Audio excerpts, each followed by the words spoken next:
Les troubles de panique ou le trouble de panique, si vous préférez, on en parle parce que semble-t-il que de plus en plus d'étudiants en souffriraient. Et nous avons en ligne un psychologue, Kevin Gaudreault, qui est interne au Cégep de la Pocatière et qui est doctorant en psychologie. Bonjour, M. Gaudreault. Bonjour, M. Rob. Alors, M. Gaudreault, donc, de plus en plus d'étudiants souffriraient de troubles de panique. Pourquoi? Premièrement, c'est une période de vie où il y a des défis d'adaptation majeurs. C'est sûr que il y a des différences individuelles. Il y a des personnes qui ont des fragilités ou des vulnérabilités plus importantes, qui sont anxieuses de nature, bien sûr. Mm-hmm. Mais également, il y a aussi l'aspect environnemental, selon les statistiques, mais aussi observables en clinique. C'est que c'est un moment de vie. Si on regarde, par exemple, les cégepiens au Québec, c'est un moment entre 16, 21 ans, 18 ans, où il y a beaucoup d'ajustements, comme par exemple les premiers emplois en même temps que les études, la première fois que la personne se sépare de la maison, des parents, l'autonomie qui est mise au défi, les premières relations amoureuses.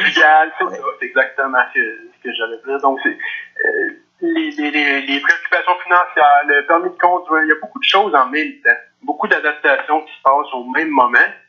Et là, l'estime de soi, disons, est mis au test là, depuis l'enfance. C'est depuis l'enfance que ça peut que ça joue depuis des années. Là. Mais ça ressort à ce moment-là parce que c'est un moment de défi important.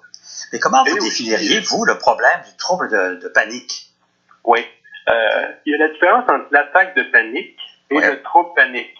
Donc, l'attaque de panique, c'est un moment d'anxiété intense qui dure environ 10-15 minutes en moyenne, où la personne va ressentir beaucoup de symptômes comme des palpitations, battement du cœur, transpiration, sensation d'étranglement, hyperventilation, main moite. Et là, la personne peut avoir l'impression de faire une crise cardiaque aussi, ou de manquer de souffle. Mm-hmm. Et elle a peur de mourir. Elle a l'impression qu'elle va devenir folle ou qu'elle va mourir. Alors qu'on sait qu'une attaque de panique, c'est pas dangereux, la personne ne peut pas mourir, puis qu'elle va pas non plus être malade à cause de ça. Mais ça, c'est pour l'attaque de panique, ça dure 10-15 minutes en général, et la personne peut en vivre, si on regarde dans la population, 2-3 fois dans sa vie, de manière isolée. 8 à 15% des gens, ça va leur arriver, et ça ne deviendra pas invalidant.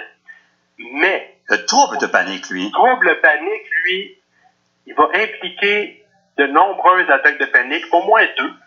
Et la personne va vivre sa vie selon la crainte d'en faire de nouvelles. Elle va être préoccupée sur ses sensations physiques, que je vous ai énumérées juste avant, les symptômes. Et là, elle va craindre qu'une prochaine attaque de panique arrive et elle va mettre une attention importante sur ses symptômes et toutes les activités qui vont provoquer des sensations semblables à une attaque de panique vont être soit évitées ou il va y avoir des changements de comportement où la personne peut, par exemple, pour vous donner des exemples concrets, une personne peut cesser de faire du sport parce que elle a une augmentation du rythme cardiaque, c'est semblable à l'attaque de panique, elle va éviter le sport. Elle va éviter de monter les escaliers. Elle va cesser les activités sexuelles. Elle va boire moins de café, moins de chocolat. Donc, il y a un changement de comportement. Mm-hmm. Mais c'est assez étonnant parce que c'est un trouble anxieux et là, le trouble panique fait qu'on fait de l'anxiété parce qu'on craint de faire de l'anxiété. C'est ça. Oui, l'attaque de panique, elle peut être dans différents troubles anxieux et peut accompagner des troubles de l'humeur, d'autres troubles, mais l'attaque de panique, c'est la peur d'avoir peur. C'est pas comme une phobie, comme par exemple une phobie du chien, où la personne fait une attaque de panique face au chien. On sait que c'est à cause du chien qu'elle vit l'attaque de panique. Mais le trouble panique, lui, c'est la peur de vivre une autre attaque de panique. Mm-hmm. Et quel est le pourcentage d'étudiants qui souffrent de troubles de panique? Les troubles anxieux en général impliquent un trouble panique, environ un étudiant sur 3. Autant que ça. 1 sur 3 à 1 sur 2 vit de l'anxiété. Et c'est énorme, le trouble panique et l'anxiété, c'est quand même différent. Là, quand on est rendu au trouble panique, c'est qu'on fait beaucoup d'anxiété. Oui, c'est le niveau le plus important d'anxiété existant. Donc, il y a un étudiant sur 3 au moins. Pardon? Il y a un étudiant sur 3 au moins.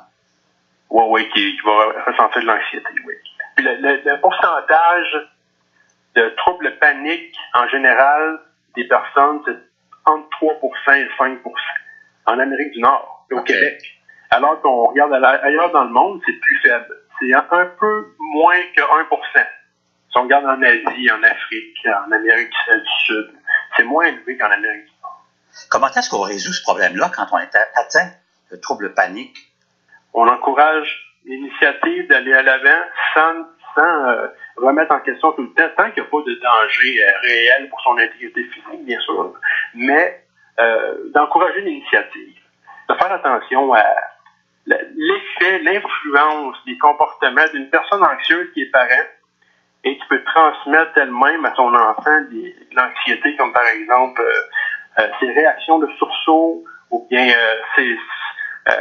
tous les comportements qui vont aller à l'encontre de faire face à l'incertitude, ou bien le parent qui va prendre son enfant comme étant un confident, une confidente de tous ses problèmes et lui mettre ça sur les épaules.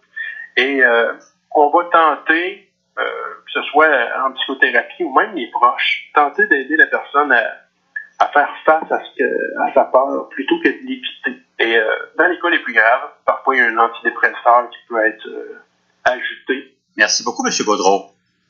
Ça me fait plaisir. Au revoir. Merci beaucoup. Au revoir.